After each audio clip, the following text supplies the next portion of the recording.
Hello, families on Facebook and Instagram. It's me, Enchantress Shane, and today is day 16 of 40. Oh, I forgot to write our topic. And our topic is putting yourself first. Big one. Welcome, everybody joining. Topic. I typed this out on Facebook, so wherever you join me, you'll know what I'm talking about. Topic, putting yourself first. Okay, so this is something that mostly when I talk to mothers, this is a big problem. Big problem. Thank you. I feel radiant. I don't know. I don't know what I feel lately, but I just was like, I need to spice up my, winter wardrobe. And thank you, Ulysses. I'm going to receive that compliment. Hello, Marissa. Yay, all the peeps. So, yeah, I want to talk about putting yourself first. And there's so many levels of this. There's the level of like, I can only put myself first if everyone else is taken care of. So we're going to dive into that today. What do you think of? What's a word that you think of when you hear, oh, somebody's putting themselves first? Like, is there an automatic word that comes up for you? Or is there something that you think or feel?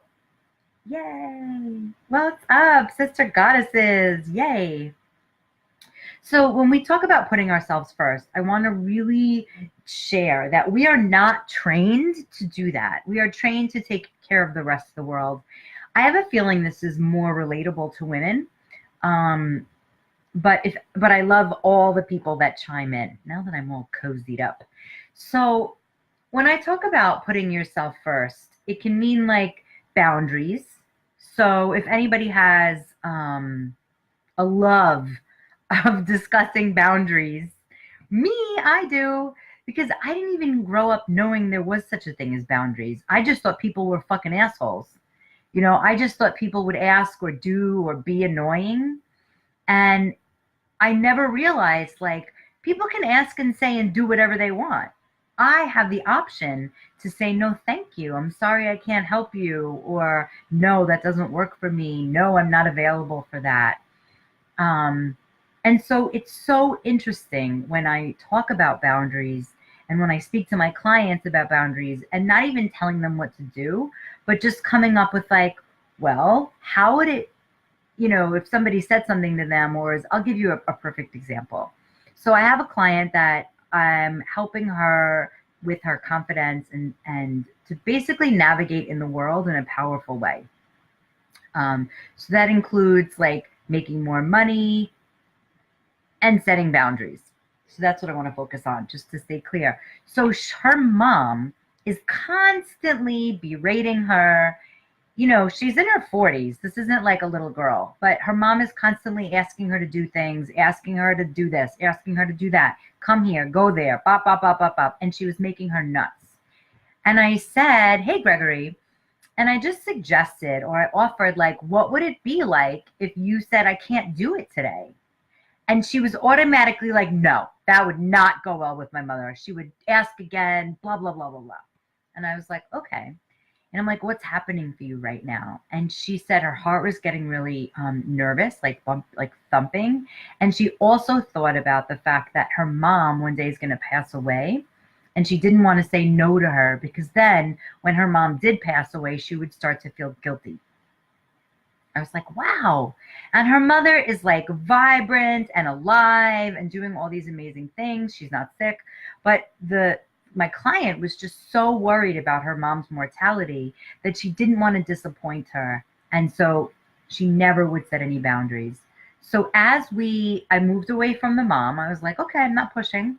Then we talked about her relationships, her romantic relationships.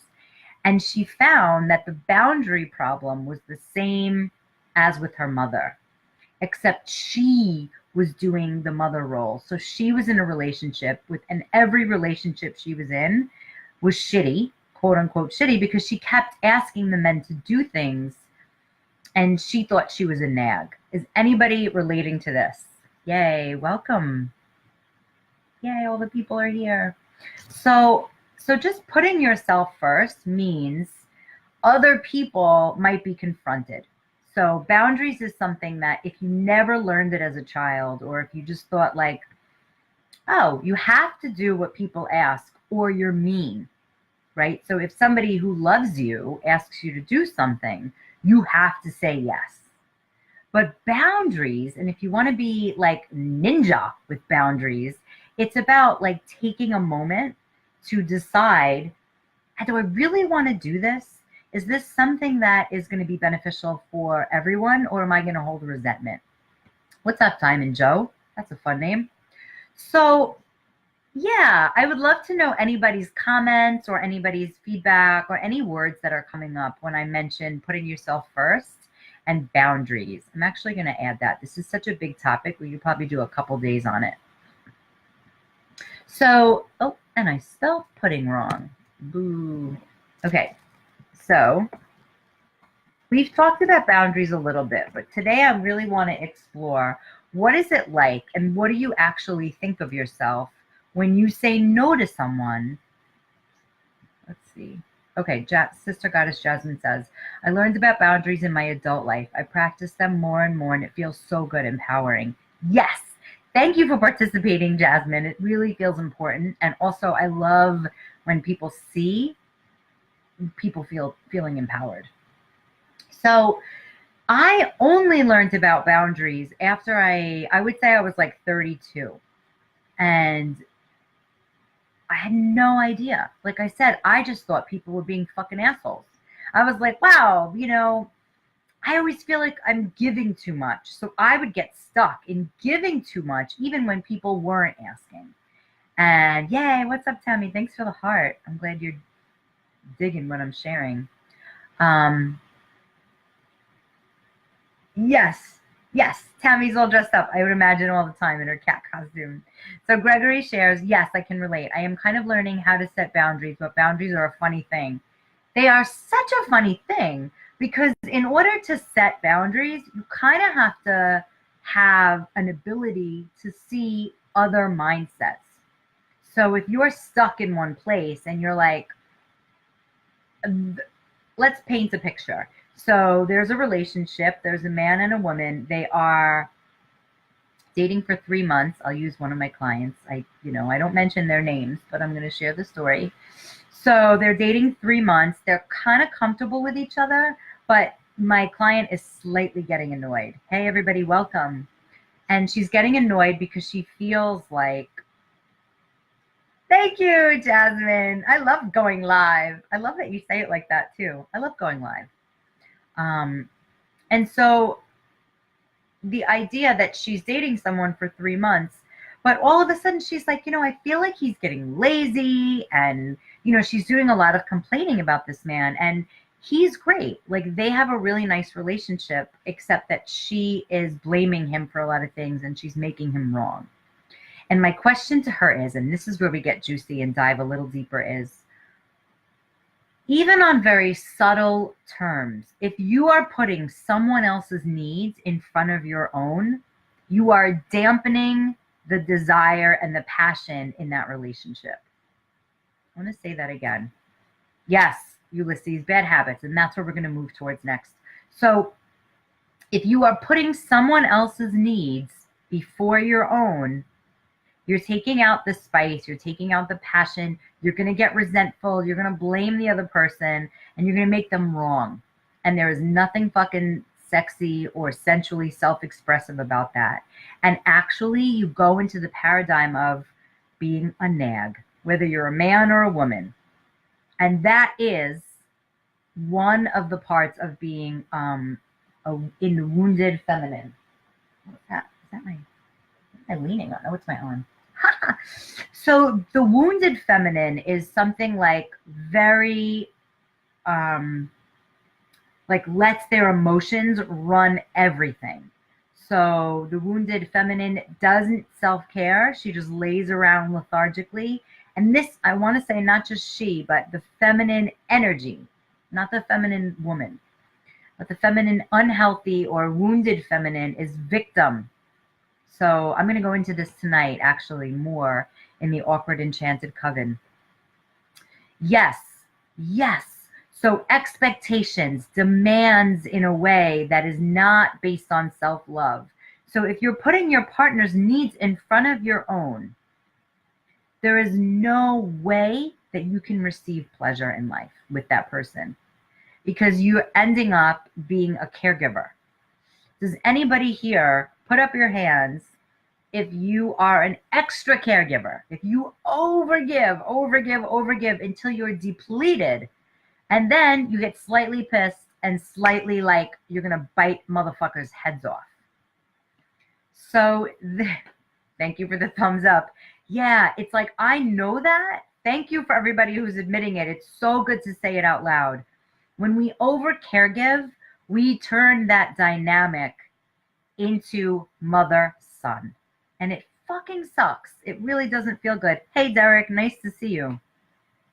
So as a woman in this world, if you're an over caregiver, there's going to be a day where you feel so depleted, you're going to be pissed off, you're going to start eating shit food and gossip and overdrink and overeat because you're looking for nourishment.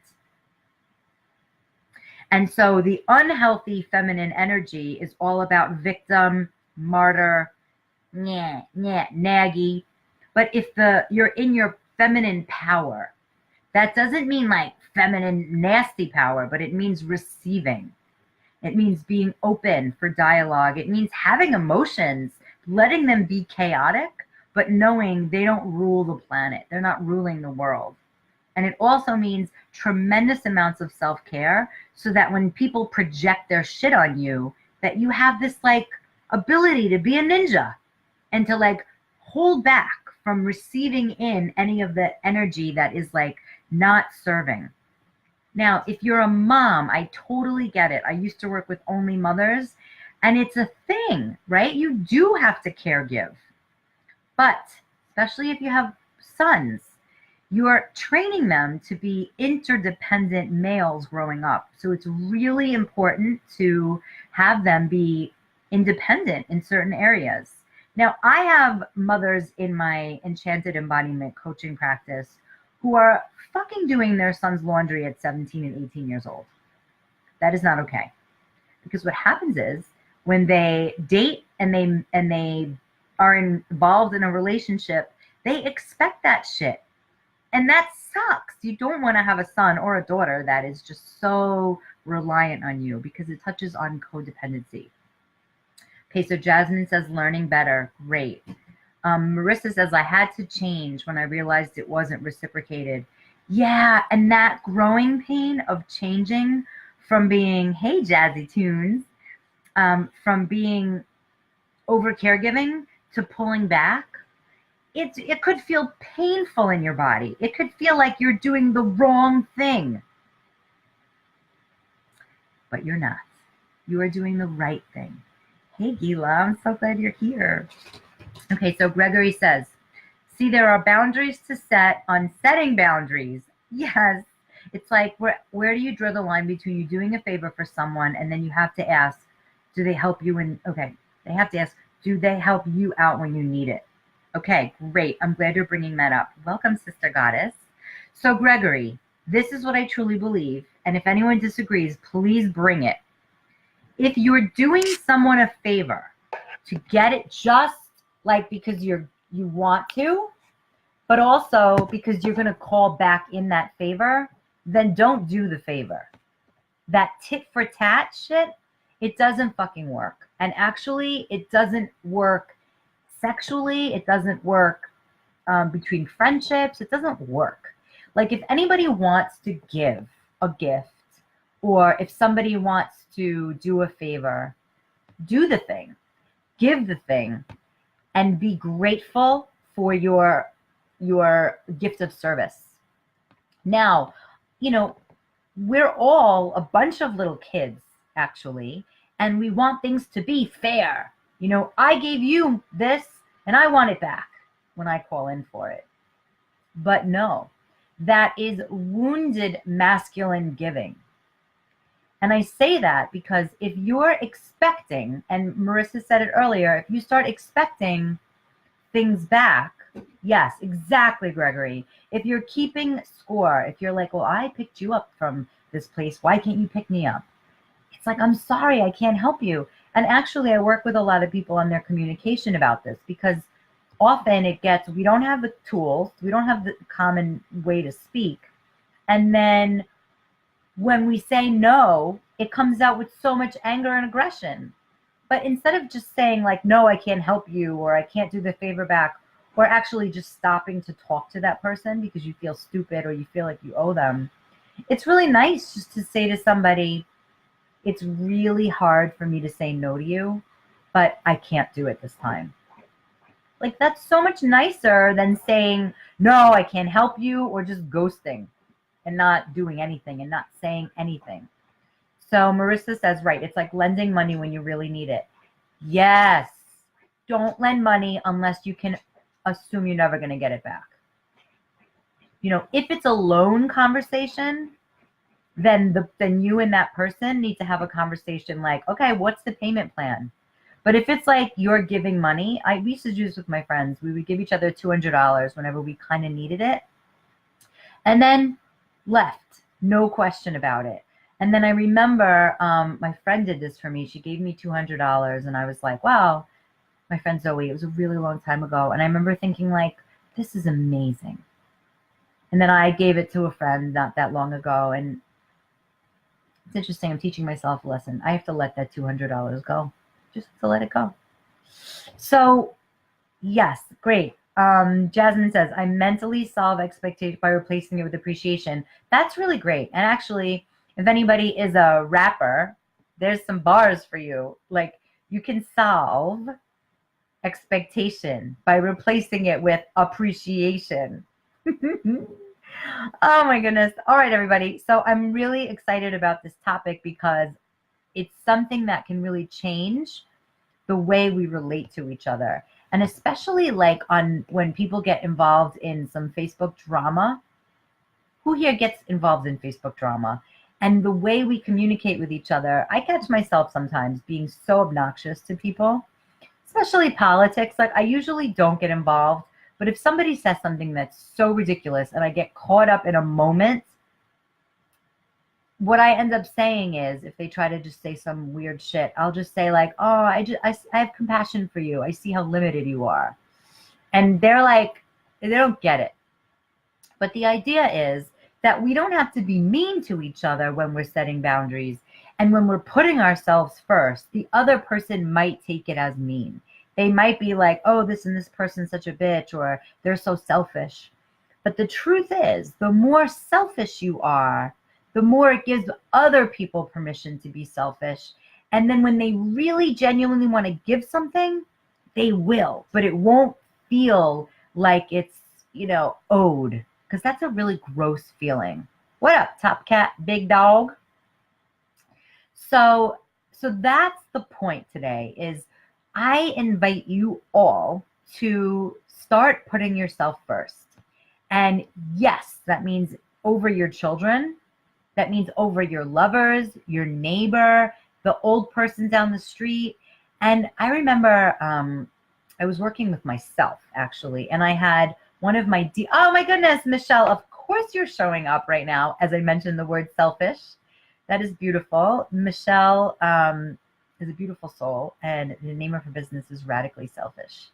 And it's like, when I started to believe that and actually live that way, I had more pleasure because I wasn't giving into the obligations, which meant like, I don't go to wedding showers. I don't really go to baby showers. Like, those things are not fun for me. But at the time when those were happening, it was like everybody was inviting me to their thing. And I was like, oh my God, it's so boring. I can't do it. And actually, I would still send a gift. My presence there wasn't going to be joyful. And so I just didn't go. So I remember thinking like, oh, this is something new. Like, how many of you get party invitations and you just feel obligated? You got to go. You got to go. You got to go to Westchester. You got to fly to this fucking place, that fucking place. Now, if I have the money, sure, I'll consider it.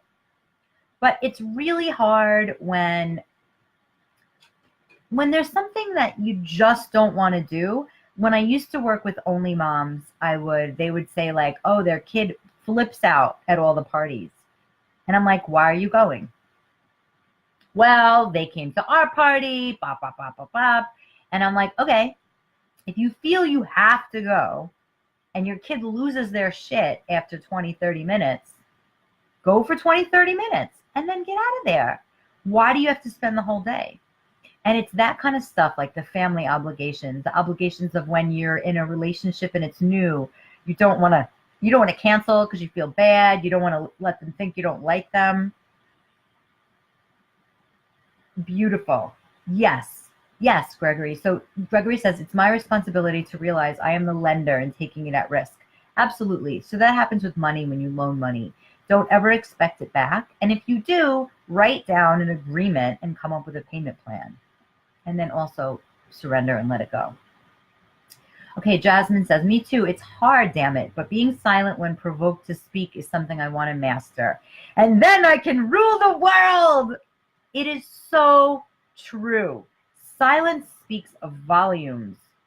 I did a couple of acting scenes. Oh, this was amazing. I was working with this big guy. He had a lot of energy. He was older than me, and he was fucking fierce. And he chose to work with me, and I'm a pretty fierce actor, and I give it my all. I got a lot of energy when it comes to emotion. And he expected so much from me. And the scene was, I was an army mom, and he was coming to, I'm mixing up two different scenes. Okay, I remember what it was. We were two police officers, and I was a woman police officer, and he was kind of treating me like shit. And that's what the scene was. He was treating me like shit, and we were in the break room. So the scene starts, and he wants to, yes, exactly, Michelle. Even when I read that, I felt your energy of like, calm, laid back. It's really fun how that happens. What's up, Nahum? So we're in the break room. I'm describing a scene I did years ago, and and the boundaries of silence is what I'm talking about. So thank you for your hand up, Royal, Mr. Royal. So we're in the break room, and he comes up to me, and he's like, I don't think you should be on this case. You know, he's just being really nasty. And I didn't say shit. I just stood there with my eyes just seething. And he's like, you're not going to speak? Bop, bop, bop, bop, bop. And he was like, fucking bitch. Bop, bop, bop, bop, bop. Now, this is an acting scene, and all his energy, he's going all in. And all he wants is to provoke me. And I'm just like watching him, leaning back, arms crossed, and he was going nuts. And so in the scene, he is to want something from me. It's structured improv. So he is wanting something from me, and my job is to say no, except I'm not speaking at all. And it's making him nuts. And it was such a great acting scene. Oh my goodness. What's up, Shoshana? And the kind of the moral of the story is sometimes the less we speak, the more powerful we are. And when you can manage what you expect of just yourself, you win. You're in power. You're in control. Now, not to say things don't get messy along the way, but you always come back to, what do I really want right now? And sometimes we need time. It doesn't happen right away, you know, especially if it's an altercation or a back and forth argument about something. It could just be like, whoa, I actually need to take a minute. Yes, you're welcome. And so boundaries are always available. Taking your time, taking that moment. Let's say somebody says, well, I need to know. Wow, if you need to know right now, I can't answer you, so that must mean a no. Right? So you can do that. Or you can just tell them, like, I really need time to respond to you. I'm getting better at this the whole every day, which is like when people want to schedule things with me, I have what I don't like to do is schedule things and then have to reschedule them. So I'd rather say, like, I can't schedule it right now. Scheduling is kind of overwhelming for me just because I make sure I write everything down in my calendars, but then there's things like that I asked to confirm places and they didn't get back to me yet. So I haven't put those things in the calendar. So creating a boundary of like when somebody asks me to schedule something, that I let them know, can I let you know in a couple days? I have to like double and triple check that because I don't want to schedule with you and then reschedule or cancel. That feels like shit. So just, oh yes, Nahum, thank you for showing up and sharing what you just said. So Nahum said, I think sometimes using too many words can devalue their meaning. Here's a secret, and then I'm going to go. Because I have a 9 o'clock private webinar in the Awkward Enchanted Coven. Ooh. Words dissipate feelings. I'm going to say that again. Words dissipate feelings. So when you're in the middle of something and you have strong feelings coming up, you might notice that there's a lot of talking that wants to go on. And that actually takes the feeling away. So of course, if you want to be comfortable, you take the feeling away. But that is not living. That is not living in fucking enchanted living.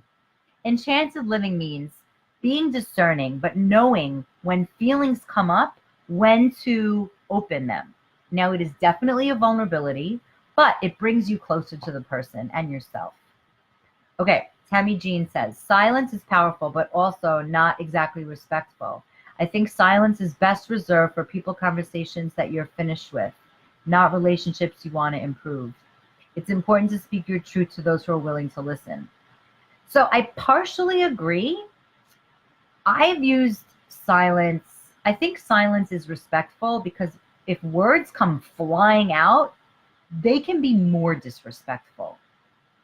And so silence in a relationship that's being worked on can actually be a moment to feel your feelings. And a lot of times people get caught up in like huge dialogues on an email, on a text, in person, go back and forth, back and forth, back and forth. And it's dissolved of feelings. It actually just gets like, who's right, who's wrong? Who's right, who's wrong? And that is not a way to improve anything. It's just a way to stay stuck in a hamster wheel. So when you're in a relationship and you're working on it, it's important to value and it's important to create these boundaries and say like, when I'm quiet, it doesn't mean I'm being disrespectful to you. It just means I'm taking a moment to process. So there's articulation around it. So it's not just like, I'm not fucking talking to you. But on the same level, like the words that we use, you know, when there's charge or you're triggered or there's a moment of intensity, it's actually because there's some wounding being plugged into or being poked at. And when there's wounding, the words that come out are not necessarily for this person, but it's for the pattern. It's for the situation that's happening. Hey, Will. So it's really important to take a moment. And if it's silence, to say like, wow, I want to be close to you. I want to work on this relationship. But right now I'm feeling like I'm just going to say a bunch of really hurtful things and I don't want to do that. So it takes a lot of maturity in the moment to realize like, oh shit, I have to say this. But yeah, great. I'm glad, Tammy, because I wanted to I love that you brought that in. When there's a lot of slinging projection words, it's so hard to backpedal from. And, you know, when you're giving someone the silent treatment, you can let them know what's happening. Like, I don't think we should talk for 20 days. You know, make up your thing and then follow your boundaries. Don't expect the other person to like copy them unless you have that conversation and it's something you're agreed upon. So it's almost like you create the boundaries of how you communicate right when you're, you know, when you're in it. Now that's not easy, But afterwards, it's never too late. I mean, one of my last week we did the 5-day Get Your Sexy Back challenge. And it wasn't really, I mean, it's about sexy, but it's about like putting yourself first sexy. So when you put yourself first, you have all the permission in the world to go back and share something that you didn't share. Hey, Karma, nice to see you. Okay, so Tammy shares, I agree. Taking the time to say what you really mean is important. Yes. And in a moment of intensity, it's hard to even know what you mean because it's that right and wrong dynamic where it's like you're reading each line or you're listening to each line and you're combative to each line. When the truth usually is in a partnership or romantic partnership, it's like, I don't want to do this. I want to be understood by you. I want to feel seen by you. And right now I feel disconnected from you. So instead of going line by line to what the person says or has written, it's creating that boundary of, I operate from love. I stand in alliance with love. So no matter what happens on the mundane, everyday surface level, I want to come back to love. I want to come back to feeling my feelings and being intimate and not proving myself and not even becoming better at proving myself. And so that's the kind of like freedom and enchanted living that I'm really loving to share about, is that everybody feels seen, appreciated, and even in moments of like bleh, that there's a common bond of like, I enjoy my time with you. I don't want to be right and wrong. I just want to find a way where we can both be seen and nobody's wrong. So feel free to take any of those statements. I'm really, really excited about communication, and everything is communication. Even when someone doesn't speak to you for 3 days, they're communicating something. So to remember that, and that's something I really work with clients on. So if any of this is interesting to you, I do have a group program coming up for women on November 6th. It's going from undesirable to desirable, and it's a Fuck Your Fears 11-week showdown. Dun, dun, dun. So after 11 weeks, you will feel like a fucking new person. Your self-worth will move up. Your boundaries will be ninja sharp. You'll feel good when you wake up in the morning. You'll go to bed at night curious and excited about what's going to happen the next day. That's exciting shit.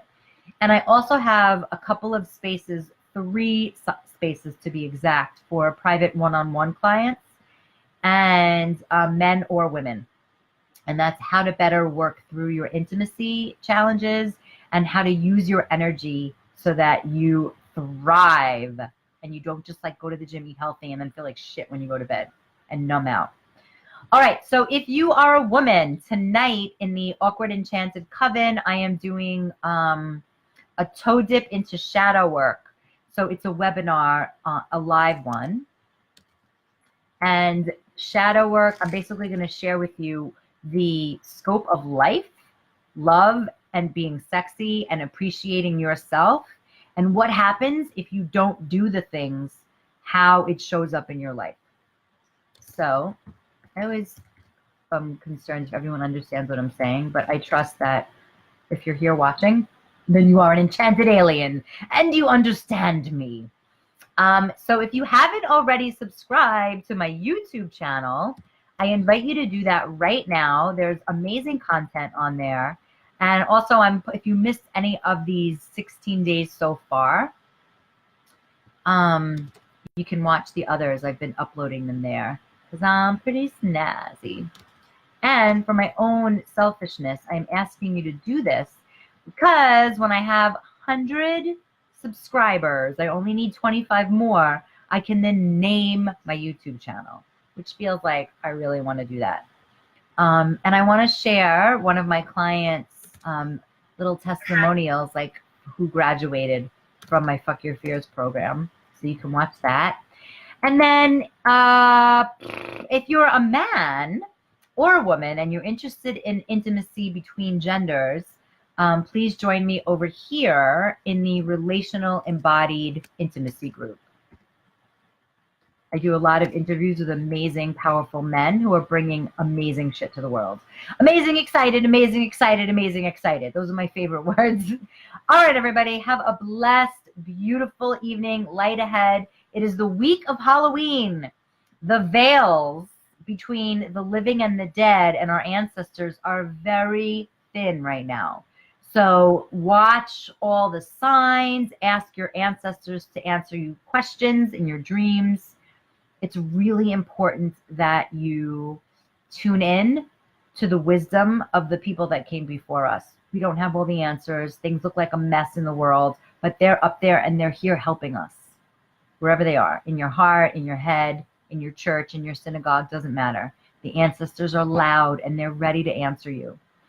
And so if you're interested in doing a one-off guided meditation, I really love that because I help you with a visualization and you can get in touch with your ancestors that way. So private message me. I'll let you know the logistics of that. And that's it, guys. Have a beautiful rest of your evening. And peace be with you. Okay, bye.